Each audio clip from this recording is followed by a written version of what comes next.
What's up guys, DJ back again. Let's talk Pokemon episode 3. Today's episode we're going to be talking about the difference between trading in the 90s and trading now. Trading in general, the reason why we trade, what's a fair trade. We're going to pretty much talk about just trading Pokemon cards in general. So yeah, let's get to it. Feel free to subscribe if you like Pokemon content because that's what I do here. I do unboxings, investing, and I do these little podcast thing, informational videos, debate kind of videos as well. So feel free to subscribe if that's your thing. But let's get to the topic. So guys, trading cards in the 90s is totally different to how we do things now. There's some aspects that we do currently that mirrors the 90s, but not exactly the same. So let's talk about the differences between the 90s and now. In the 90s, Pokemon cards were mainly bought by parents for their kids. Kids were the ones playing with them. Kids didn't work, they didn't have money, so therefore they needed to trade cards to actually grow their collection and get cards that they needed. And currently, there's a lot more adults in this game. People like me, who's 30, who work, we buy more cards than we do trade. So trading was a huge thing back then, and trading has kind of slowed down in today's arena. However, I do still see trades going around, and it's still a thing, right? But we'll get into that in a sec. But let's talk about the 90s again. So it was so easy to trade because you go to school, you got all your friends there, they have their cards, you trade with them your cards. And it was easy, right? Before they banned it at schools, and some schools didn't ban it, some schools did. My school did, and I think that's kind of why Pokemon kind of just fell off the map after they banned it. But it's back again, so obviously Pokemon came back maybe 2016 when Pokemon Go, Evolutions, all that, those hype things were going on with Pokemon. It kind of just came back up again. But that's a discussion for another time. So trading in the 90s, so much easier. If I go to trade with anyone from my work right now, they'll be clueless. They don't know. They'll be like, "What's Pokemon?" Or they just be like, "That's old. That's a kid's thing." So it's just a different arena. When I go to work, I don't search for people who use Pokemon or buy Pokemon cards or anything like that, or to trade. Right? I'd have to actually go on Facebook groups, social media as my tool to find like-minded people like myself who like Pokemon and are willing to trade if I wanted to trade. And technically speaking, trading is actually the cheapest, most affordable, best way to grow your collection.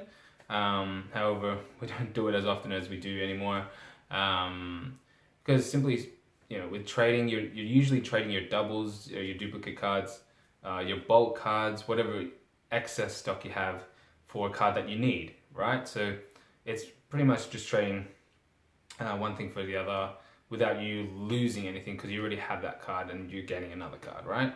So I'm going to give you guys two ways we used to trade and how they kind of just work in today's age as well. So the two things that I was going to mention is eye for an eye and quantity over quality, right? So we'll go with eye for an eye first.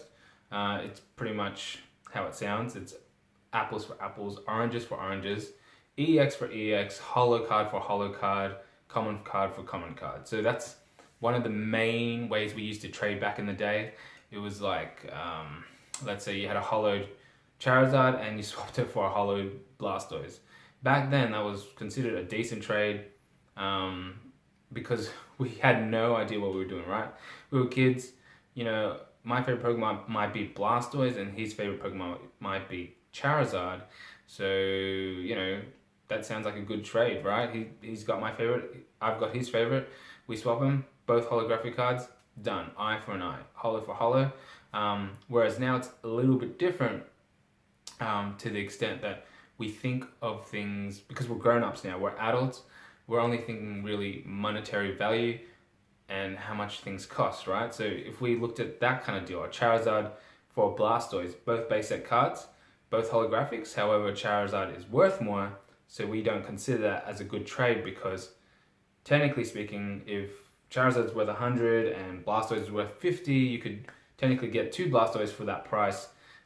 Instead of doing that direct trade, you can even sell the Charizard, buy a Blastoise card for $50 and then have $50 in change, right? So that's why we don't really do that eye for an eye thing. We might do some eye for an eye kind of things, but it's slightly different, and I'll get to some more examples of that later in this video.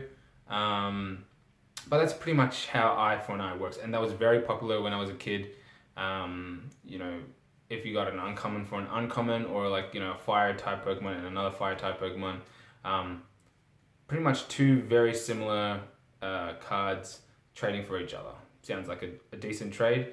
However, in today's age, it might not be the case, like I explained earlier. So the other one was quantity over quality. That being said, you might have a really cool card like a holographic Articuno or Muck or something like that, and you traded it for maybe 2 or 3 uncommon cards or 10 common cards. Back then, you know, we're kids, more seems better. Because like I said, we're not thinking of monetary value back then. So it was just like, you know, I'm getting 10 cards for this one card, right?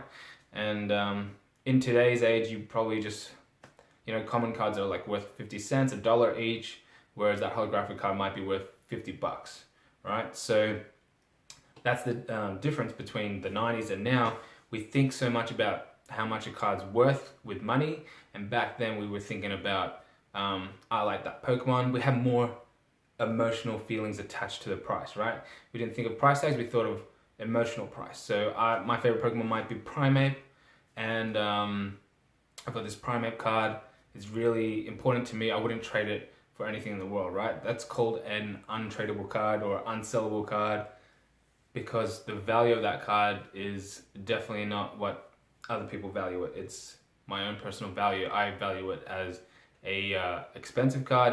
I'll be like, I can trade it for 2 Charizards, but nobody's gonna really do that because it doesn't match the eye for an eye.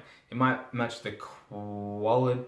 It doesn't even match that, because the quality of the Primeape doesn't match the Charizard quality, and it just doesn't work, right? Quality over quantity over quality back in the day was more of a, you know, you might have one really good card and you'd get multiple cards for that good card, right? Let's talk about more how we do things now. Like I said, it's really based on money values for the cards.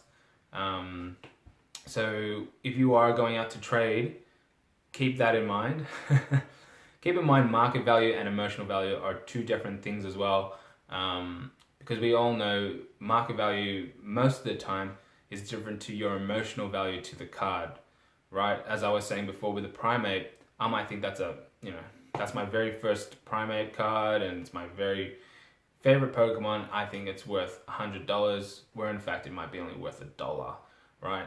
And money value is very important now because people don't do trades unless they think they're getting value, like the correct value amounts for the value. $50 for $50, $100 for $100. Now, we also got to think about fair trade. Now, what is classified as a fair trade? I always thought fair trade in general, for even the 90s and now, would be for both parties to be happy with the trade no matter what. It doesn't matter about third-party opinion or best friend's opinion, as long as person number 1 and person number 2 are happy with the deal that they got. I'll give you an example for that. So I might have 5 Charizard cards, and the only card I'm missing from my base set is a Blastoise, right? A Blastoise holographic card. I know I keep using these 2, but these are just cards that are coming to mind, right? And there's no Blastoise on the market right now.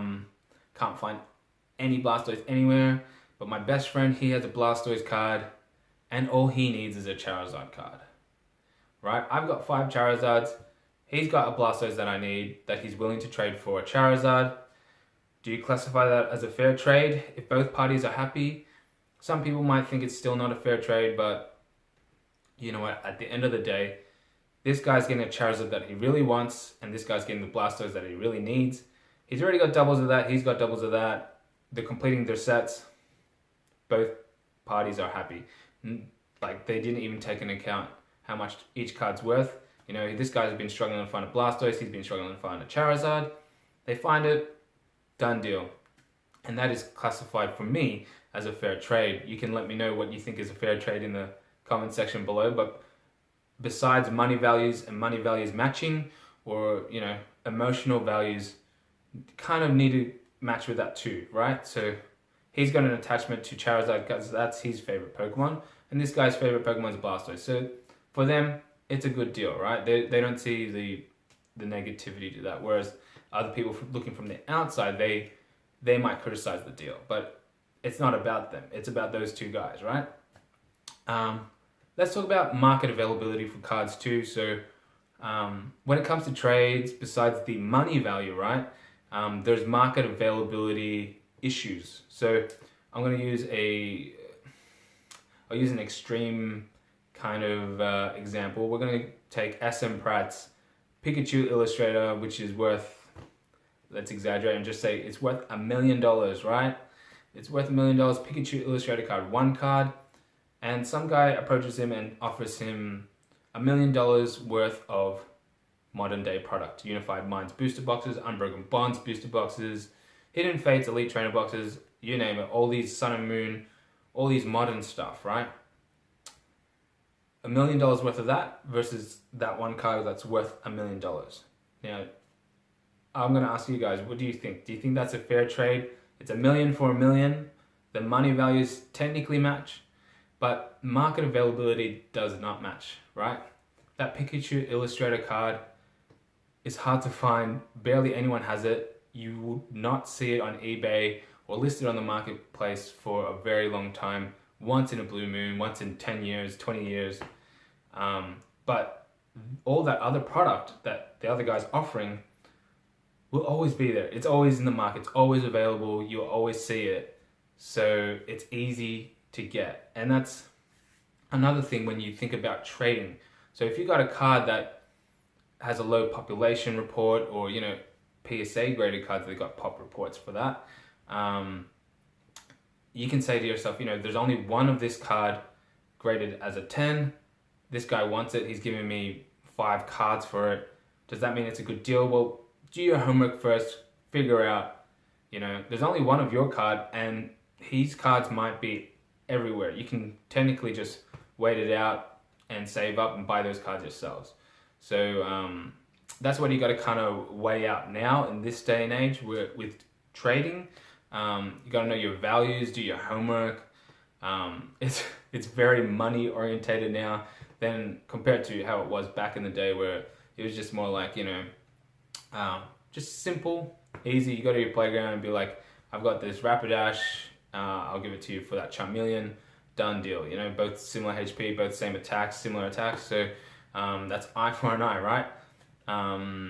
Eye for an eye now doesn't always work, like I explained with the $1 million value for the $1 million value. You can even say, you know, a Skyridge booster pack, very rarely found on eBay, is worth $1,000 to $2,000. If somebody offered that guy, you know, 10 booster boxes of Unified Minds or Hidden or Dragon Majesty or whatever the set is, they offer them 10 booster boxes, they're getting a lot more product for just that one Skyridge booster pack. But that Skyridge booster pack is so much harder to find than all that other product. Is that trade even, you got the same monetary value, but you don't have that market availability equation that I was talking about before. So that's my take on pretty much trading from the 90s to now. Things were so much easier back then. It was all kids. There was nothing money value points involved. It was all pure emotional feelings based on what you liked and what you didn't like, what you wouldn't trade for, what you would trade for. Whereas now it's more of a business, right? It's more, well, it's the same price. Some people add cash to the trade. Maybe they say, you know, give me that card and I'll give you cash and another card. What we also see is a lot more sealed product trades and PSA trades, because those things are like the latest thing in the last 3-5 years. And back then it wasn't a thing, right? It was just playing cards. Condition didn't really matter. It's just like, all right, you got this Gyarados and I've got this Machamp. It doesn't matter if it's all scratched up. It's a good trade, right? So hollow for hollow. Yeah. So nowadays, that's the main difference. Nowadays we are more grown up. We think about money. It's all money values right now with trades. Not saying that you can't find a good trade out there. It's just it's a lot more buying now. It's a lot more buying and selling. If you want to get a card, you buy it, or you sell one of your cards to fund that, to get that other card. With trading nowadays as well, considering like our age, if my age group, like 30 to 40, and you've joined all these Facebook groups, you just got to be aware of people you can trust, and find those people, find those like-minded people that you know, if you send them a card, they will send you the other card in return, especially if you're dealing with overseas or interstate. You just got to build those relationships. That's what it's about now. In this day and age, it's all social media, right? So communicate with other people. There's a lot of people I've just met recently, really cool people, and yeah, if you get to know them, you see them regularly, you can trust them with a good trade or a good buy. But yeah, trading changed so much over the years. Let me know some tips and tricks that you guys feel that I missed out in this video. Don't forget to like and subscribe. Really helps me out. I've actually got an Instagram now. You can follow me there. I'll leave it up somewhere here for you to, jump in, or I can even leave a link in the description box below. All right, guys. See you next time. Peace.